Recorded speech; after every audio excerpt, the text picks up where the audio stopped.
UDF അധികാരത്തിൽ വന്നാൽ കേരളത്തിൽ ഹിന്ദുക്കൾക്ക് പ്രാധാന്യമില്ല എന്നും ഹിന്ദു പീഡനങ്ങൾ അനുഭവിക്കേണ്ടി വരും എന്നും ഹിന്ദു പരിഷത്ത് നേതാവ് RV ബാബു എന്ന മഹാൻ പ്രഖ്യാപിച്ചതായി നിങ്ങളൊക്കെ കണ്ടു കാണും, കേട്ട് കാണും. ഈ RV ബാബു എന്ന ഹിന്ദുവിൻ്റെ അട്ടിപ്പേർ അവകാശം ഏറ്റെടുത്തു എന്ന് പറഞ്ഞു നടക്കുന്ന നേതാവ് ആരാണ് ഹിന്ദു എന്ന് ഒന്ന് വ്യക്തമാക്കുന്നത് നല്ലതായിരിക്കും എന്നാണ് പറയുവാനുള്ളത്. ഈ നാട്ടിൽ അധിവസിക്കുന്ന ഭൂരിപക്ഷം വരുന്ന ജനത പിന്നോക്ക പട്ടികജാതി വിഭാഗങ്ങളാണ് എന്നതാണ് സത്യം.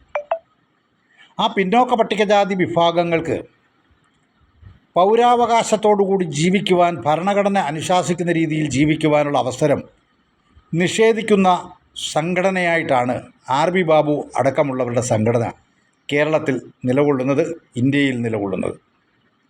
അതിൻ്റെ ഏറ്റവും വലിയ ഉദാഹരണമാണ് ശബരിമല മേൽശാന്തിയായി മലയാള ബ്രാഹ്മണൻ മാത്രമേ ആകാവൂ എന്ന് പിണറായി വിജയൻ ഗവൺമെൻറ് ഹൈക്കോടതിക്ക് സത്യവാങ്മൂലം കൊടുത്തപ്പോൾ ആ നടപടിക്രമത്തെ, കേരള സംസ്ഥാന ഗവൺമെൻറ്റിൻ്റെ ആ തീരുമാനത്തെ സ്വാഗതം ചെയ്തുകൊണ്ട് RV ബാബു നാളുകൾക്ക് മുമ്പ് നടത്തിയ പ്രസ്താവന എന്ന് പറഞ്ഞാൽ, ഈ നാട്ടിൽ ന്യൂനപക്ഷം വരുന്ന ബ്രാഹ്മണൻ്റെ ആധിപത്യം പുലരുവാൻ വേണ്ടി നിലകൊള്ളുന്നവരാണ് ഹിന്ദു എന്ന് RV ബാബുവും ശശികലയുമൊക്കെ കരുതുന്നുവെങ്കിൽ അത് നിങ്ങളുടെ വീട്ടിൽ പറഞ്ഞാൽ മതി എന്നാണ് പറയാനുള്ളത്.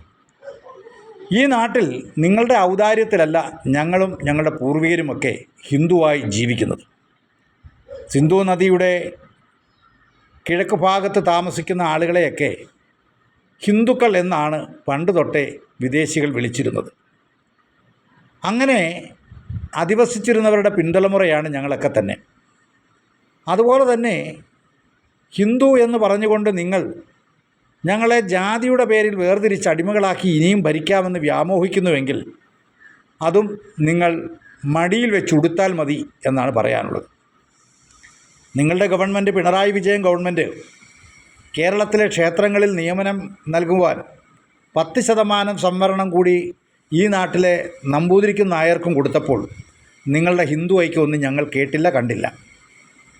നിലവിൽ ദേവസ്വം ബോർഡ് സ്ഥാപനങ്ങളിലെ 94% ജീവനക്കാരും നമ്പൂതിരി നായർ വിഭാഗങ്ങളാണ്. എന്ന് പറഞ്ഞാൽ ഈ നാട്ടിലെ ഈഴവനും പുലയനും പറയനും വിശ്വകർമ്മജനും ധീവരനും നാടാരുമൊക്കെ നിങ്ങളുടെ നമ്പൂതിരിക്കും നായർക്കും ഇഷ്ടാന്ന ഭക്ഷണം നൽകുന്നതിന് വേണ്ടിയുള്ള അവസരമൊരുക്കുവാനുള്ള യന്ത്രങ്ങളാണ് എന്ന് നിങ്ങൾ കരുതുന്നുവെങ്കിൽ കാലം കഴിഞ്ഞു പോകുന്നു എന്ന് നിങ്ങളെ ഓർമ്മപ്പെടുത്തുകയാണ്. അതുകൊണ്ട് നിങ്ങൾ ഹിന്ദുവിൻ്റെ അട്ടിപ്പേർ അവകാശം ഏറ്റെടുക്കണ്ട. അങ്ങനെ ഏറ്റെടുക്കാനുള്ള ധാർമ്മികമായ മാന്യത നിങ്ങൾക്കില്ല.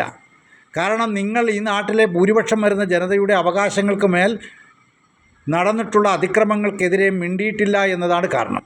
ഇപ്പോൾ തന്നെ കൂടൽമാണിക്യം ക്ഷേത്രത്തിൽ കഴകക്കാരനായി വന്ന ബാലുവിനെ പടിയടച്ച് പിണ്ടം വെച്ചിട്ട് നിങ്ങൾ മിണ്ടിയില്ല.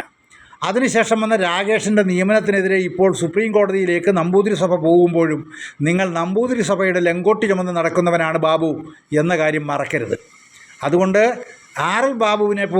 RV ബാബുവിനെ പോലെയും ശശികലയും പോലെയുള്ള വിഷജന്തുക്കൾ നിങ്ങൾ ഹിന്ദു എന്ന ജനവിഭാഗത്തിന് അപമാനമാണ്, അപഹാസ്യരാണ്. കാരണം നിങ്ങൾക്ക് വേണ്ടത് ഈ നാട്ടിലെ ഭൂരിപക്ഷം വരുന്ന ഈഴവനും പുലയനും പറയനും നാടാരും വിശ്വകർമ്മജനും ധീവരനും അടങ്ങുന്ന പിന്നോക്ക പട്ടികജാതിക്കാരെ അല്ല, മറിച്ച് ഈ നാട്ടിലെ ന്യൂനപക്ഷമായിരുന്ന നമ്പൂതിരിയുടെയും നായരുടെയും സംരക്ഷണത്തിന് വേണ്ടിയാണ് നിങ്ങൾ നിലകൊള്ളുന്നത് എന്ന സത്യം വിവരമുള്ള ആളുകൾ പഠിച്ചു കഴിഞ്ഞു എന്ന് നിങ്ങൾ ഓർക്കുന്നത് നന്നായിരിക്കും. അതുകൊണ്ട് നാടകം നിർത്തണം എന്ന് അഭ്യർത്ഥിക്കുകയാണ്. ഹിന്ദു എന്ന പേര് പറഞ്ഞുകൊണ്ട് മറ്റുള്ളവരെ കഴുതകളാക്കി എന്നും ഉപജീവനമാർഗം നടത്തിക്കൊള്ളാമെന്ന് ശശികലയും RV ബാബുവും കരുതിയാൽ കാലം നിങ്ങൾക്ക് മാപ്പ് തരില്ല എന്ന് മാത്രമല്ല, നിങ്ങളുടെ സ്ഥാനം ചവിട്ടുകൊട്ടയിലായിരിക്കുമെന്ന കാര്യത്തിൽ യാതൊരു സംശയവുമില്ല. കാരണം നിങ്ങൾ ഈ നാട്ടിലെ ഭൂരിപക്ഷം വരുന്ന പിന്നോക്ക പട്ടികജാതി വിഭാഗത്തിന് വിദ്യാഭ്യാസം ചെയ്യുവാൻ, തൊഴിൽ ചെയ്യുവാനുള്ള അവകാശം നിങ്ങളുടെ പിണറായി വിജയൻ ഗവൺമെൻറ്റും അതുപോലെ തന്നെ മോഡി ഗവൺമെൻറ്റും കൂടി സാമ്പത്തിക സംവരണം എന്ന പേരിൽ EWS നടപ്പാക്കിക്കൊണ്ട് നിഷേധിക്കുന്നത് ഞങ്ങൾക്ക് മനസ്സിലായി. ഞങ്ങളെപ്പോലെയുള്ള ആളുകൾ അത് പഠന വിഷയമാക്കി.